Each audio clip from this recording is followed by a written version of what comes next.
All right, everybody, welcome back to the channel. We got a quick video for you today here. I'm gonna try to get through this as quickly as possible. We're gonna speak on PlayStation, we're gonna speak on Xbox, and we're gonna speak on Nintendo. So we got the big three in today's video, okay? So without further ado, like, share, subscribe, do all that good stuff. Let's get right into it, right? So we're gonna start off with the first topic here of this video, and we're gonna start off with PlayStation, right? So the time has finally come, ladies and gentlemen, that the PlayStation 5 generation may finally be starting for real, as PS4 support is set to wind down by 2026. Thank you. Okay, so let's move on here.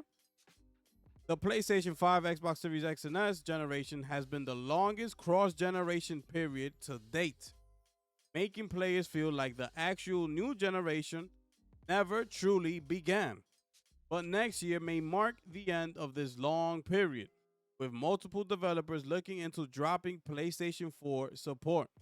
In a new report shared by Game Industry, it has been revealed that Helldivers dropping PlayStation 4 support for the extremely popular Genshin Impact isn't going to be an isolated move, as many other operators of major online live service titles also eyeing up the timeline for dropping PS4 support. While some developers are dropping support for the previous generation systems due to technical reasons, like in Genshin Impact's case, the report suggests that the install bases of the current generation systems are now high enough for some publishers to leave the PlayStation 4 behind and focus their effort on the PlayStation 5 and Xbox Series X and S. With Sony's system confirmed to have shipped 80.3 million PlayStation 5 units, it's not surprising to hear that developers of live service games are finally ready to leave the previous console generations behind. Still, the current console generation finally coming into its own may be short-lived, as rumors abound, regarding the next generation systems from Sony and Microsoft, which should release between the next couple of years. Going by these rumors, both PS6 and the next Xbox will represent a sort of shift for both manufacturers, as Sony is reportedly aiming to offer a 4K 120 frames machine while keeping costs down, while Microsoft to use the flexibility offered by the Magnus APU to deliver a wider range of systems which won't necessarily compete with a traditional console, but with a gaming PC. As such, amidst so many challenges, it seems like gaming is going to change quite a bit in the future, and even the concepts of console generations and cross-gen periods may become a thing of the past. And that is the article right there. Um, Real quick thoughts on this. Um, like they said here, yeah, they're fine. This is the longest cross generation era, right? Which they mentioned in the article. Also, um, like they said, they're finally gonna move. They're gonna move away from that, but that's coming next year in 2026. Now, with the rumor of the next generation consoles, they're set to come out in 2027. So realistically, we're only getting, let's say, 1 full year of dedication to these next gen PS5s and Xbox Series X and S, so to speak. So it's sad, right? Because while some people are cheering this on, there's other people who's had a PlayStation 5 or Series X since launch, right? So that makes it 5 years already with these consoles, and we have not seen the full support. We haven't even seen what the max potential of these consoles are. So, me personally, I'm not excited for these next gen consoles coming out. I'm not excited. I'm not happy the way they treated this generation so far. So for them to come out and say 2027, I feel it's too early, and we deserve at least the next 3 to 4 years to them, for these developers to fully dedicate it for, these games for the PS5 and the Xbox Series X. Let us see what the true power is and then move on. But those are just my quick thoughts on this. Y'all let me know how y'all feel about this in the comment section below.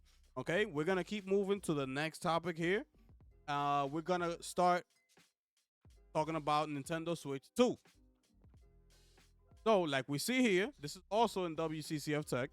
Nintendo Switch 2 Dev Kit access requires games to show the system's unique features, support 4K at 60 frames or up to 120 frames at 1440p resolution in docked mode, and more. DLSS version seemingly confirmed. Let's get into this. So, getting access to the Nintendo Switch 2 Dev Kit requires following some rather strict guidelines aimed at ensuring that a game brings clear value to the platform. As reported by Dr. 81 in a new video shared on YouTube over the weekend, Nintendo partner Linksbyte Games recently shared on social media some new information on Nintendo's current guidelines for getting access to a Nintendo Switch 2 Dev Kit.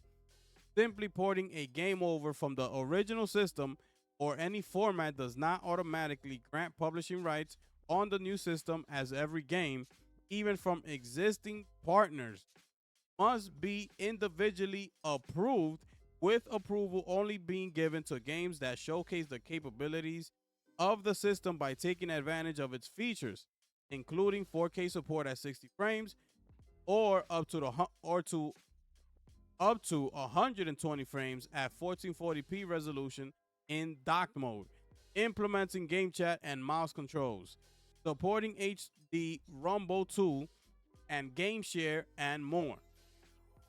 Besides being a showcase of the system's capabilities, any developer pitching a game must clearly outline how their title brings value to the platform by leveraging some of these features alongside a detailed release plan.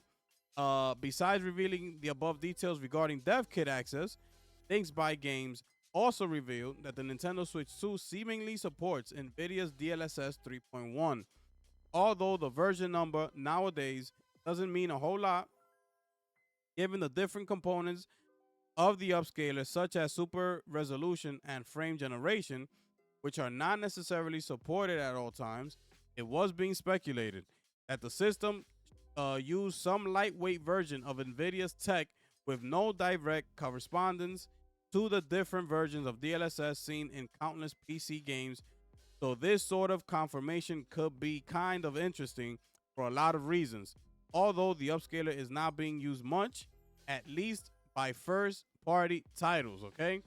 And to wrap it up here, as Nintendo Switch 2 has already sold 6 million units, developers are obviously very interested in releasing games for the system. You can learn more about the features the system offers, and the developers need to currently take advantage of to get dev kits access by checking out Chris' review. Okay, I didn't need to read that last part. All right, so let's get to it real quick. My quick thoughts on this with the NVIDIA DLSS. Now, it's so much going on with this console, with the Nintendo Switch 2. And it's unfortunate that I don't have it with me to really try these out and things like that, so I can't really speak too much on it. But that was being heavily rumored for the Switch 2 to not be using the fully, NVIDIA's DLSS. A lot of people has come out to say that they've been using like a lightweight version of it.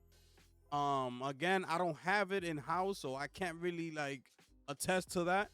But also get people that are having an amazing time with the Switch 2, right? So at least hearing this, I feel like some people, the people who have the Switch 2 in-house, should go ahead and cover this, right? Because the people need answers, right? There's people that are trying to get Switch 2s, and it's only right that these the content creators who have Switch 2s at home like get to the bottom of it and make the information clear enough to the public. All right. So that's how I feel about that. And as far as the strict guidelines, this is good because I like the model that Nintendo has. It's very old school. As you can tell, they're the last of the Mohegans when it comes to exclusivity, right? So they're keeping it old school. When you're trying to make a game for their console, they're requiring you to have these features in your game to make a game for us. You get it? So I like that. It's almost like a strict policy, like no BS. And I'm okay with that. I'm good with that. I'm old school, and this is how you keep things in order. Okay, you just don't let everybody do what as they please and do whatever they want to do when you're trying to run a company. You know what I'm saying? You can't allow that, because that's when things get out of hand, and once that happens, it's over. You can't come back to what you were before. So I like this business model. I like that Nintendo does this. So huge shout outs to them. And yeah, those are my quick thoughts on this.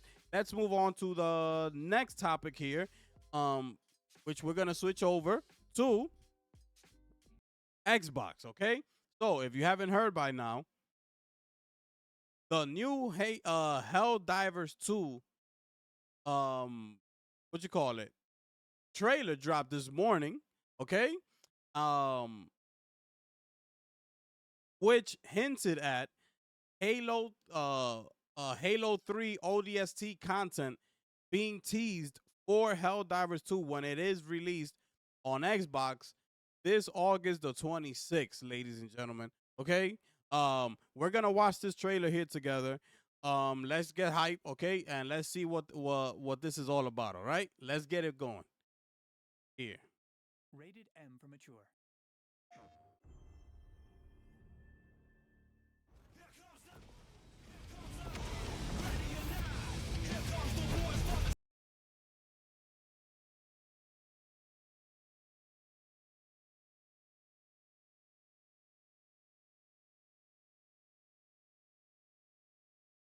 Man, this is unreal. I can't even believe this is happening. I can't believe this is happening. Like, if I'm being honest, it's crazy, man. This is crazy. But you know what? I'm excited. Because I'm excited to see how the Xbox gamers react to this game. I want to see how much it sells, how much they enjoy.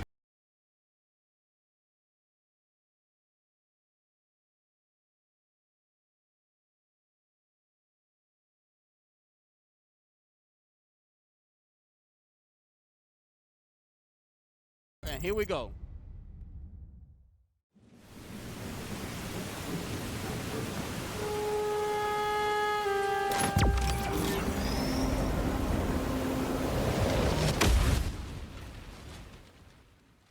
Wow. Wow. We gotta drop a bomb for that, man. So, okay. So, there it is. So if you don't know, that's the ODST song that's at the end, okay? So that's how we know that the Halo crossover with the Master Chief himself, it's upon us, okay? That music that you heard at the end, that's from the Halo 3 original soundtrack, all right? So listen, man, I'm excited for this. It goes hand in hand with the game. So, it's crazy to me because now that this is happening, you could only think of the possibilities of, my PlayStation and Xbox like doing crossovers in games and things like that.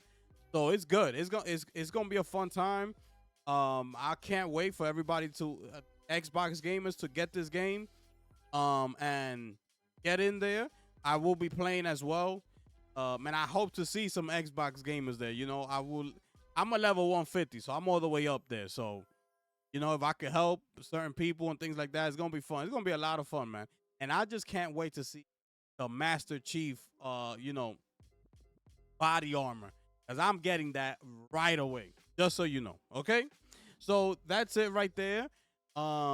This is it's unbelievable, man. Y'all let me know how y'all feel about everything down below.